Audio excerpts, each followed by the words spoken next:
At 3:42 a.m. on December 11, 1944, Lieutenant Commander Lawson Ramage pressed his face against the periscope eyepiece of USS Parche, watching a Japanese convoy snake through the Luzon Strait. 14 cargo ships protected by 6 destroyers, carrying fuel and ammunition that would kill thousands of American soldiers if he didn't stop them. 32 years old, 4 war patrols as Parche's commander, 11 enemy vessels already resting on the ocean floor. The Japanese were desperately trying to resupply their garrison in the Philippines. American forces under MacArthur had landed at Leyte Gulf 6 weeks earlier, and the Japanese needed those supplies to mount an effective defense. Each transport carried troops, weapons, fuel, and food for soldiers preparing to resist the American advance. Ramage had been hunting in these waters for 3 weeks, waiting for exactly this opportunity.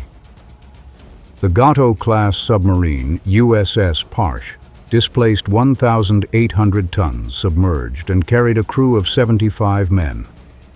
She wasn't the most decorated boat in the Pacific Fleet, not yet. But she had earned 2 battle stars and a reputation for aggressive tactics. What made Parche truly lethal wasn't her weapons or her speed. It was her captain's willingness to do things other commanders wouldn't even consider. 4 months earlier, Ramage had received the Medal of Honor for an attack that submarine commanders still study today. He had taken Parche into the middle of a Japanese convoy, not attacking from the perimeter like doctrine required, but driving straight into the formation at night on the surface.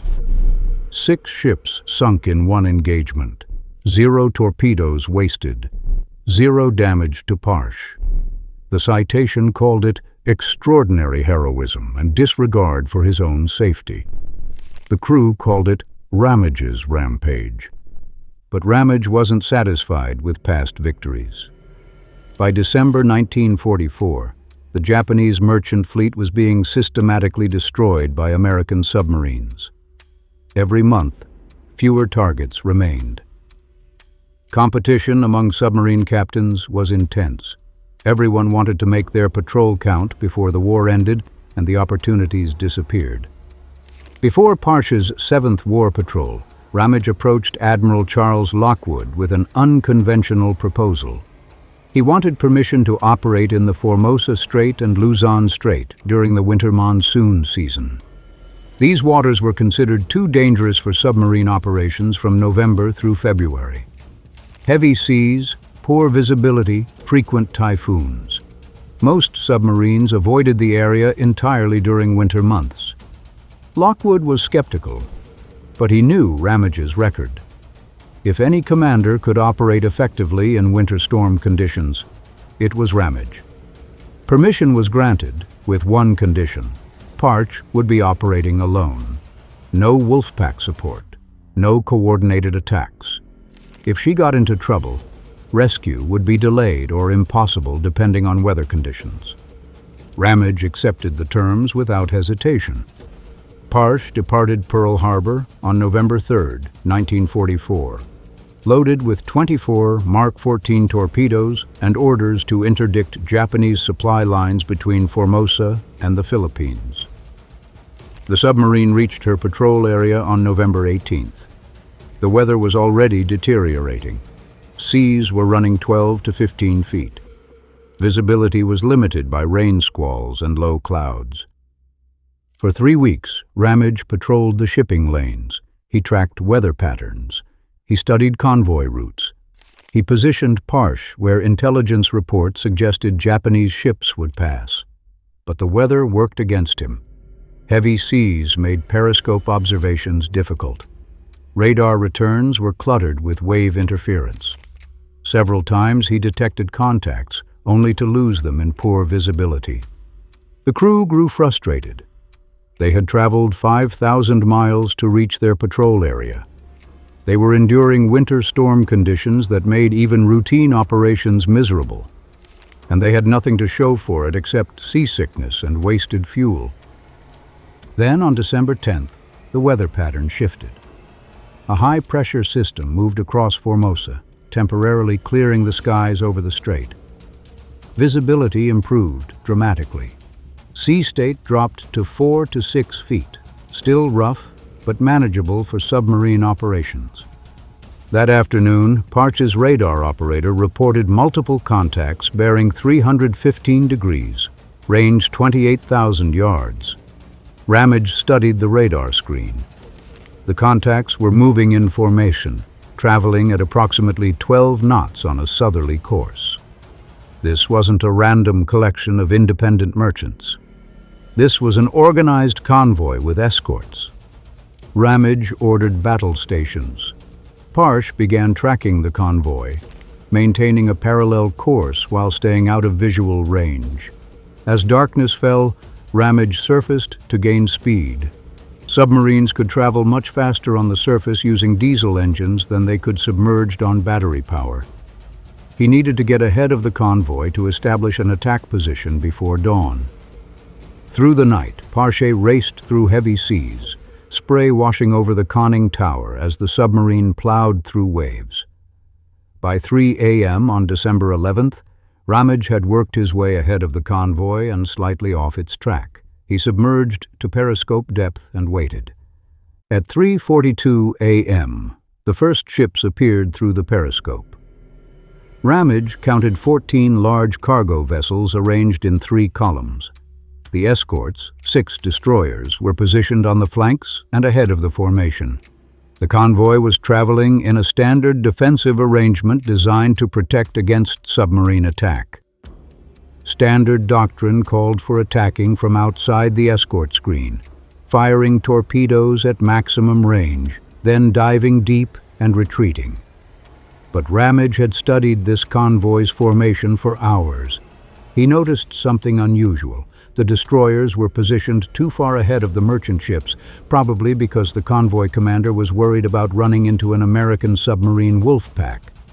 This created a gap, a window of vulnerability between the forward escorts and the merchant vessels. Ramage made a decision that went against every principle of submarine tactics. He was going to attack from inside the convoy formation. He would penetrate the escort screen on the surface, get among the merchant ships where the destroyers couldn't maneuver effectively, and engage multiple targets in rapid succession before the Japanese could coordinate a response. It was insane. It was brilliant. It was exactly the kind of tactic that had earned him the Medal of Honor 4 months earlier. If you want to see how this impossible attack unfolded, please hit that like button. It helps us share more stories like this from World War II. Subscribe if you haven't already. Now back to Ramage. At 3:55 a.m., Parch surfaced in the pre-dawn darkness approximately 8,000 yards behind the convoy. Ramage ordered flank speed. The submarine's diesel engines roared to maximum power, pushing the boat through the water at 17 knots. Spray crashed over the bow as Parch accelerated, closing the distance to the trailing merchant ships. The gap between the forward destroyers and the merchant vessels was approximately 4,000 yards, less than 2.5 miles. Ramage needed to cover that distance before the Japanese lookout spotted Parch's silhouette against the gradually lightening eastern sky. Time was critical. Dawn was less than an hour away, and submarines attacking on the surface needed darkness to survive. Parch's bow wave grew larger as she accelerated. The submarine was now traveling faster than the convoy, rapidly closing the distance. Ramage stood on the conning tower bridge with his executive officer and 2 lookouts scanning for Japanese patrol craft or aircraft. The weather was cooperating. Clouds still covered much of the sky, and visibility was limited to perhaps 3 miles. At 4:08, Parch crossed into the convoy formation. The submarine was now between the forward destroyers and the merchant ships, traveling parallel to the convoy's course. Ramage could see the silhouettes of cargo vessels on both sides of his submarine. The Japanese didn't know Parch was there. They were maintaining course and speed, completely unaware that an American submarine was among them. Ramage selected his first target, a large cargo ship in the port column, approximately 8,000 tons displacement. The vessel was low in the water, obviously heavily loaded. Intelligence reports indicated convoys from Formosa typically carried aviation fuel, ammunition, and replacement aircraft for Japanese forces in the Philippines. If that ship was carrying fuel, it would burn spectacularly when hit. The torpedo officer worked the firing solution. Range 1,200 yards, speed 12 knots, course 180 degrees. The setup was perfect. At this range, the Mark 14 torpedoes were almost certain to hit. Ramage gave the order. Fire tubes 1 and 2. 2 torpedoes launched from Parsh's forward tubes with compressed air hisses. The weapons ran hot, straight, and normal, leaving visible wakes across the dark water. Ramage watched through binoculars as the torpedoes tracked toward the target. Impact at 4:11. Both torpedoes struck the cargo ship amidships. The first explosion opened the hull. The second detonated inside the ship, probably in a cargo hold. Flames erupted from the vessel's midsection, climbing hundreds of feet into the air. The ship's back broke. Within 90 seconds, the bow and stern sections were pointing upward at 45-degree angles, the midsection already submerged. The convoy erupted in chaos. Ships began turning in different directions. Signal lights flashed between vessels. Alarm sirens wailed across the water. The destroyers were accelerating, but they didn't know where to attack. They had assumed any submarine assault would come from outside the formation, not from within it. Ramage didn't wait to watch his first victim sink. He had already selected the second target, another cargo ship in the starboard column. The vessel was attempting to turn away, but at 12 knots she couldn't maneuver quickly enough to escape. Fire tubes 3 and 4. 2 more torpedoes launched. Range 1,800 yards. Both weapons hit below the waterline. The cargo ship shuddered, slowed, and began settling by the stern. Fires spread across her deck. Secondary explosions suggested ammunition was cooking off in the holds. The destroyers were closing now. Ramage could see them turning toward Parsh's last position. But submarines on the surface at night are difficult to spot, especially in rough seas with limited visibility. The Japanese destroyers were searching for a target they couldn't locate while Parche continued maneuvering among the merchant ships. Third target, a tanker in the center column. Tankers were priority targets. They carried the fuel that kept Japanese aircraft, ships, and vehicles operating. Without fuel, the entire Japanese war machine ground to a halt. Fire tubes 5 and 6. Both torpedoes tracked perfectly. The tanker exploded in a massive fireball when the torpedoes struck her fuel tanks. Burning oil spread across the water, creating a wall of flames that illuminated the entire convoy. The light helped Ramage identify more targets, but also made Parch more visible to Japanese gunners. Machine gun fire began cracking across the water from one of the cargo ships. Tracers arced through the darkness, falling short of Parch's position, but close enough to be concerning. Ramage ordered a course change, steering away from the burning tanker and deeper into the convoy formation. The maneuver was counterintuitive, moving closer to more enemy ships instead of retreating. But it put Parche in the last place the Japanese expected to find her. The destroyers were racing toward the burning tanker, assuming the submarine would be retreating from the area. Instead, Parche was moving parallel to the remaining cargo ships, setting up for additional attacks. Fourth target, cargo ship, port column, approximately 6,000 tons. Range 2,200 yards. Fire tubes 7 and 8. 1 torpedo hit, the other passed beneath the target. A premature depth run, a known problem with Mark 14 torpedoes. But 1 hit was enough. The cargo ship began listing heavily to starboard, taking water through the torpedo hole. Ramage reloaded all forward tubes. The torpedo room crew worked with desperate speed, wrestling the heavy weapons into position and connecting them to the firing system. Each torpedo weighed 3,000 pounds and required 4 men to maneuver into the tubes. In training, reload time was 12 minutes. Under combat conditions with the submarine maneuvering violently, it usually took 15 to 20 minutes. Parche's torpedo crew completed the reload in 9 minutes. Meanwhile, the Japanese destroyers had finally organized an effective response. 2 destroyers were conducting a coordinated search pattern, working methodically through the convoy formation.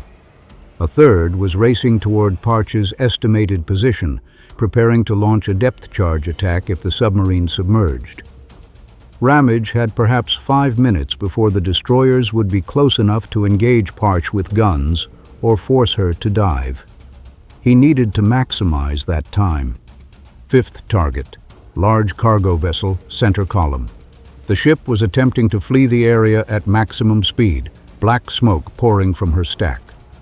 Fire tubes 1 through 4, spread pattern. 4 torpedoes launched in rapid succession. 3 hit. The cargo ship staggered under the impacts, slowed, and began sinking by the bow. The crew was abandoning ship, launching lifeboats from the tilting deck. The closest destroyer was now less than 3,000 yards away, closing fast. Ramage could see her bow wave, white foam indicating maximum speed. Gun flashes lit her forward deck. The destroyer was opening fire with her main battery. Shells screamed overhead. One impacted 200 yards off Parche's starboard beam, throwing up a geyser of water. The Japanese were ranging in. The next salvo would be closer. Ramage made his decision. He would engage one more target, then dive before the destroyer got within effective gun range. 6th target. Cargo ship attempting to escape on the convoy's eastern edge. Range 3,500 yards. Long for a torpedo shot, but acceptable. Fire tubes 5 and 6. Both torpedoes launched. Ramage didn't wait to see if they hit. He gave the order to clear the bridge and prepare for emergency dive. The bridge crew scrambled below. Ramage took a final look through his binoculars. Both torpedoes had struck the cargo ship, then dropped through the hatch and sealed it behind him. "Dive! Dive! Emergency dive!" Parche's bow tilted downward. Ballast tanks flooded. The submarine slipped beneath the surface as Japanese shells impacted where she had been seconds earlier. Depth 100 feet. Depth 150 feet. Depth 200 feet. The first depth charges exploded at 0438, approximately 12 minutes after Ramage had fired his first torpedoes. The destroyer had reached Parche's last known position and was attacking the sonar contact. The charges were close enough that Parche's hull groaned under the pressure waves. Light bulbs shattered. Cork insulation rained down from overhead. Men grabbed handholds to stay upright as the submarine pitched in the underwater turbulence. But the destroyer was guessing at Parche's depth and course. The submarine had been traveling in one direction when she dived, but Ramage had immediately ordered a course change after submerging. By the time the depth charges fell, Parche was 400 yards from where the Japanese thought she would be. More depth charges exploded over the next 30 minutes. The destroyer was conducting a methodical search pattern, dropping charges at regular intervals. Other destroyers had joined the hunt, their propellers audible through Parche's hull as they crisscrossed the area. Ramage ordered silent running. All non-essential equipment was shut down. The crew moved slowly and carefully to avoid making noise. Even conversations were conducted in whispers. Parche became a ghost, drifting silently through the deep water while Japanese destroyers hunted overhead. The depth charge attacks continued until 0630, nearly 2 hours after the engagement had begun. The explosions gradually became more distant as the destroyers expanded their search pattern. By 700, the sounds of Japanese vessels had faded entirely. The destroyers had given up and returned to escort the surviving convoy ships. Ramage brought Parche to periscope depth and swept the area. Debris covered the surface: wooden planks, life jackets, oil drums, personal belongings from the sunken ships.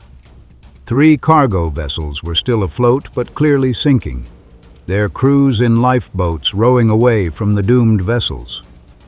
The rest of the convoy had fled south at maximum speed. 6 ships sunk or sinking, approximately 42,000 tons of Japanese shipping destroyed. Thousands of tons of fuel, ammunition, and supplies that would never reach the Philippines. And Parche had suffered 0 casualties, 0 damage beyond shattered light bulbs, and some scattered cork insulation. But Ramage wasn't finished. Parche still had 18 torpedoes aboard. The submarine's patrol area assignment was for another 23 days. He intended to use every single one of those days hunting Japanese shipping. Over the next 3 weeks, Parche continued operating in the Luzon Strait, despite winter storm conditions that forced most submarines to withdraw to safer waters. Ramage developed new tactics for attacking in heavy seas, using wave troughs for concealment, timing periscope observations between swells, calculating torpedo firing solutions that compensated for the submarine's violent motion. On December 15th, Parche intercepted a small convoy of 4 cargo ships with 2 escort vessels.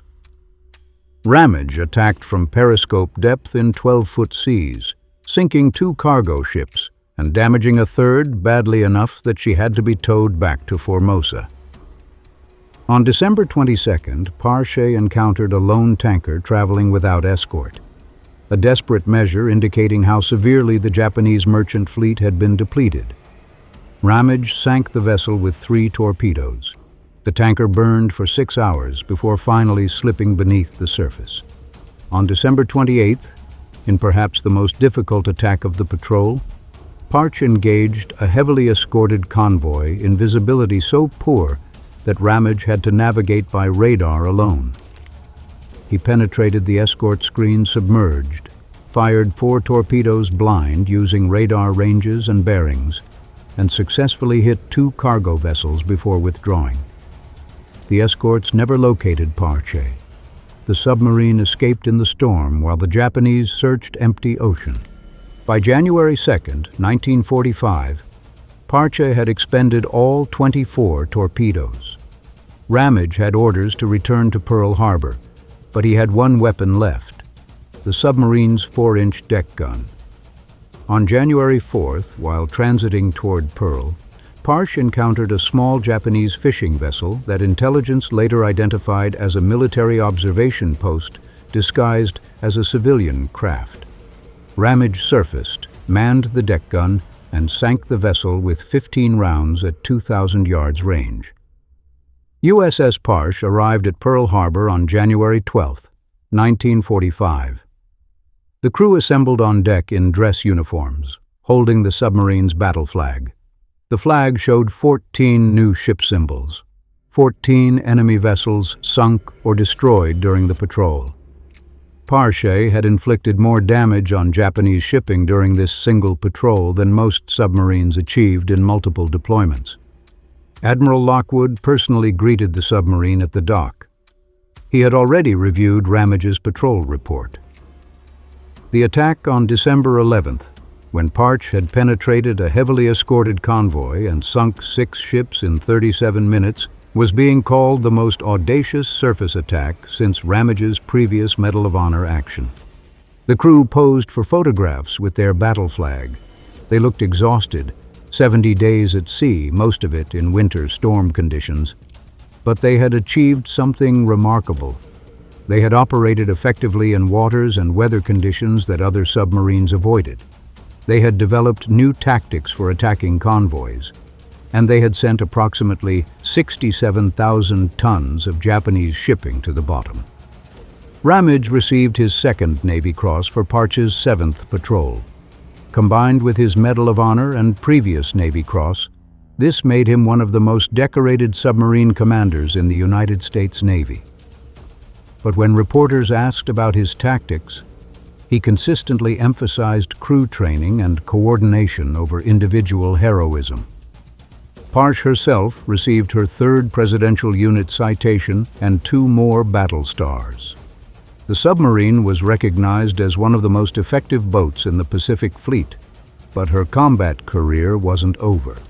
She would conduct 4 more war patrols before Japan's surrender, sinking additional vessels and establishing herself as one of the top-scoring submarines of World War II. The numbers tell part of the story. 19 confirmed kills totaling over 71,000 tons of enemy shipping. 5 presidential unit citations, more than any other submarine. 15 battle stars. But those statistics don't capture what made Parche special. What made Parche special was her willingness to operate where other submarines wouldn't go. Winter storm conditions in the Formosa Strait, heavily mined waters off Shanghai, shallow coastal areas where submarines couldn't dive to escape. Ramage took Parche into these dangerous areas because that's where the targets were, and he had developed the tactics and trained his crew to operate effectively under those conditions. The mission on December 11th demonstrated something fundamental about submarine warfare. The tactical manual said to attack from outside the escort screen. The manual said to fire torpedoes from maximum range and retreat immediately. The manual said to avoid surface engagements at all costs. Ramage ignored the manual. He penetrated the escort screen. He attacked from point-blank range. He stayed on the surface for 37 minutes while engaging multiple targets. And he achieved results that manual-following commanders never came close to matching. But he also brought every single man aboard Parche home alive. That was Ramage's defining characteristic as a commander. He took calculated risks, not reckless ones.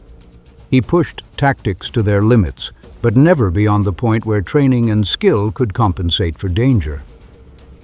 The crew members of USS Parche went on to live ordinary post-war lives. They returned to civilian jobs, raised families, and rarely spoke about what they had accomplished. The mission remained classified for years. Even after declassification, the men didn't seek publicity. They had been doing their jobs, following orders, trying to end the war and get home. But history remembers. The attack on December 11th, 1944, proved that properly trained submarine crews, led by brilliant commanders, could achieve results far beyond what doctrine predicted was possible. They could operate in impossible conditions. They could attack targets other submarines avoided. They could sink convoy after convoy while suffering 0 casualties. USS Parche's battle flag hangs in a museum today. Visitors who see it often ask questions about the 14 ship symbols representing that single patrol. When they learn the story, they understand. They understand that submarine warfare wasn't just about following procedures and avoiding risks. It was about innovation, adaptation, courage, and commanders who trained their crews so thoroughly that impossible missions became achievable. Lawson Ramage and the 75 men who served aboard USS Parche during that winter patrol proved what submarines could accomplish when conventional wisdom was set aside and tactics were adapted to circumstances. They sank ships. They survived impossible situations. They brought everyone home alive. If this story moved you the way it moved us, do me a favor. Hit that like button. Every single like tells YouTube to show this story to more people. Hit subscribe and turn on notifications. We're rescuing forgotten stories from dusty archives every single day. Stories about submariners who changed naval warfare through innovation and courage. Real people, real heroism. Drop a comment right now and tell us where you're watching from. Are you watching from the United States, United Kingdom, Canada, Australia? Our community stretches across the entire world. You're not just a viewer. You're part of keeping these memories alive. Tell us your location. Tell us if someone in your family served. Just let us know you're here. Thank you for watching, and thank you for making sure Lawson Ramage and the crew of USS Parche don't disappear into silence. Disappear into silence. Disappear into silence.